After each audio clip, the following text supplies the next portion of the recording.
Calcium ఎందులో ఎక్కువ ఉంటుందంటే milk and milk products like paneer milk, తర్వాత సోయా, వీటిలో కూడా రాగులు, వీటిలో కూడా కాల్షియం ఎక్కువ ఉంటుంది. వైటమిన్ డి కూడా చాలా ఇంపార్టెంట్ మజిల్ స్ట్రెంగ్త్ మెయింటైన్ చేయడానికి.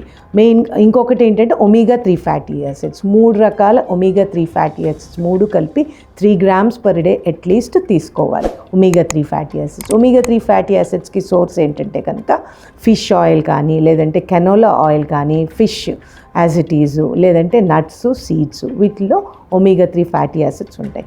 తర్వాత vitamin C important. Vitamin C ఎప్పుడు కనుక మనకి ఫ్రెష్ ఫ్రూట్స్లో దొరుకుతుంది. తర్వాత పాలీఫినాల్స్ ఎందులో ఉంటాయి అని చూసుకుంటే గ్రీన్ టీలో ఉండే కెటచిన్స్, తర్వాత కర్క్యూమిన్, గార్లిక్, వీటిల్లో పాలీఫినాల్స్ ఉంటాయి. ఇవి కూడా మజిల్ స్ట్రెంగ్త్, మజిల్ రీగెయిన్ చేయడానికి, మజిల్ స్ట్రెంగ్త్ మెయింటైన్ చేయడానికి చాలా ఉపయోగపడతాయి.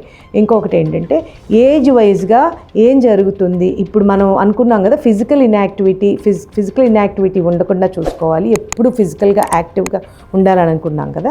ఎందుకు ఫిజికల్గా యాక్టివ్ ఉండాలంటే ఫిజికల్ ఎక్సర్సైజు మయోకైన్స్, ఆస్టియోకైన్స్ అనే పదార్థాలని మజిల్లో, బోన్స్లో సెక్రీట్ చేస్తుంది.